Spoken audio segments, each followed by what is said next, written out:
Politics நேயர்களுக்கு வணக்கம். நான் உங்க நிவேதிதா சந்திரசேகர். இது திங்க் பாலிடிக்ஸ் அரசியல் பழகு.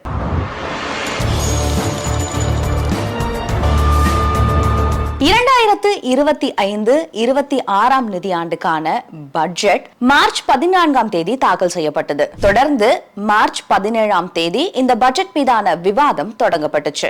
இந்த கூட்டத்தொடர்ல நிறைய விஷயங்கள் குறித்து விவாதிக்கப்பட்டது. ஒவ்வொரு நாளும் ஒவ்வொரு துறை மீதான விவாதம் நடத்தப்பட்டுச்சு. ஆனா இந்த ஒட்டுமொத்த சட்டப்பேரவை கூட்டத்தொடரோட விவாதத்துல வென்றது யாரு அப்படின்னு கேட்டா அது எதிர்க்கட்சி தலைவர் எடப்பாடி பழனிசாமி தான். அது எப்படி எதிர்க்கட்சி தலைவர் எடப்பாடி பழனிசாமின்னு சொல்றீங்க அப்படின்னு கேக்குறீங்க. அதுதான் இந்த வீடியோல நம்ம பார்க்க போறோம். கூட்டத்தொடர் தொடங்கின முதல் நாள்ல இருந்தே எத்தனை திமுக அமைச்சர்கள் சட்டப்பேரவையில கேட்கப்பட்ட கேள்விகளுக்கு முழு விவரங்களை பதிவு செஞ்சாங்க.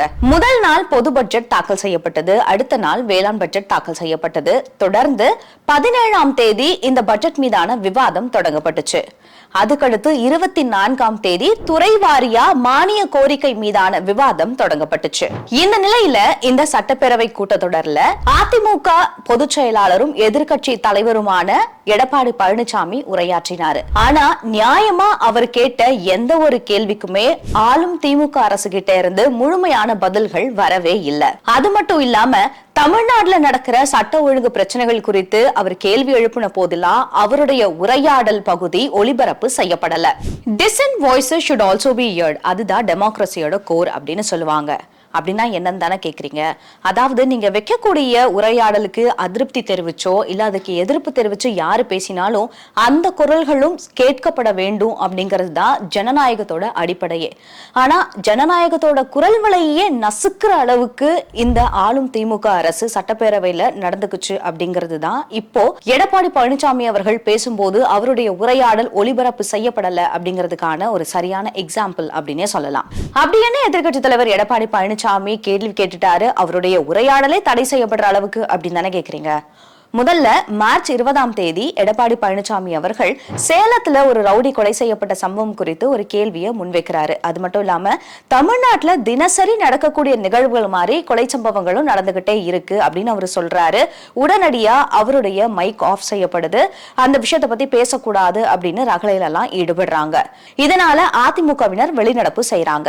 ஆனா அதுக்கப்புறமா தமிழ்நாட்டுல இருக்கக்கூடிய இந்த சட்ட ஒழுங்கு நிலவரம் பத்தி ஆளும் திமுக அரசுடைய முதலமைச்சர் ஸ்டாலின் அவர்கள் எதிர்க்கட்சி தலைவர் எடப்பாடி பழனிசாமி அவர்களுடைய கேள்விக்கு பதிலும் அளிச்சாரு.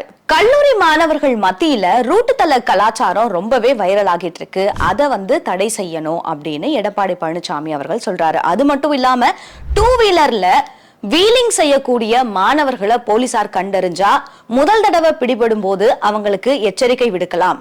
2வது முறை பிடிபட்டா அவங்களுக்கு அபராதம் விதிக்கலாம். தொடர்ந்து அவங்க அந்த செயல்ல ஈடுபட்டா அவங்களுடைய பெற்றோர்களை அழைச்சு அல்லது அவங்களுடைய ஓட்டுநர் உரிமத்தை ரத்து பண்ணணும் அப்படின்னு சொல்றாரு. இதையே இவர் சொல்றாரு அப்படின்னு தானே கேக்குறீங்க. சில பேரு அப்பா அப்படின்னு பேருக்கு சொல்லிப்பாங்க.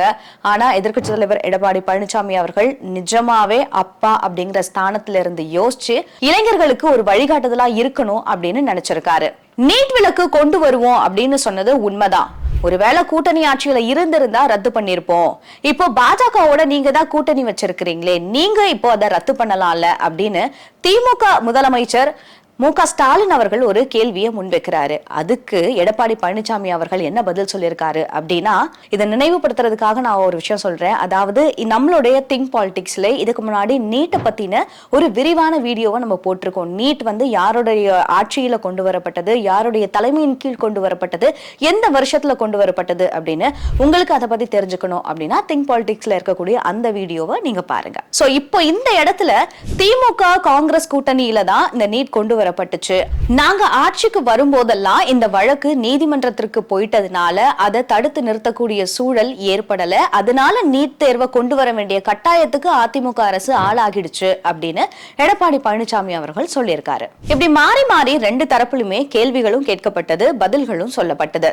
ஆனா இப்ப பொதுவா இங்க கேட்கக்கூடிய கேள்வி என்ன அப்படின்னா, எதிர்க்கட்சி தலைவர் கேட்கிற எந்த ஒரு கேள்விகளுக்குமே முழுமையான பதில சொல்லாம கேலி செய்யக்கூடிய இந்த ஆளும் திமுக அரசோட துணை முதலமைச்சர் சட்டப்பேரவைக்கு எத்தனை நாட்கள் வந்திருக்காரு, அப்படியே வந்தாலும் எத்தனை நாட்கள் கரெக்டான டைமுக்கு வந்திருக்காரு. அடுத்ததா கேட்கப்பட்ட எத்தனை கேள்விகளுக்கு முதலமைச்சர் மு.க. ஸ்டாலின் தெளிவான பதில சொல்லியிருக்காரு. பெண்களுக்கும் குழந்தைகளுக்கும் எதிரான பாலியல் குற்ற சம்பவங்கள் நாளுக்கு நாள் அதிகரிச்சுக்கிட்டே இருக்கு. அதே மாதிரி இன்னொரு பக்கம் போதை பழக்கத்திற்கு இளைஞர்கள் அடிமையாகிட்டே இருக்காங்க அப்படின்னு தமிழகத்தில் நடக்கக்கூடிய அன்றாட நிகழ்வுகளை எதிர்க்கட்சி தலைவர் எடப்பாடி பழனிசாமி அவர்கள் இங்க முன்வைக்கிறாரு.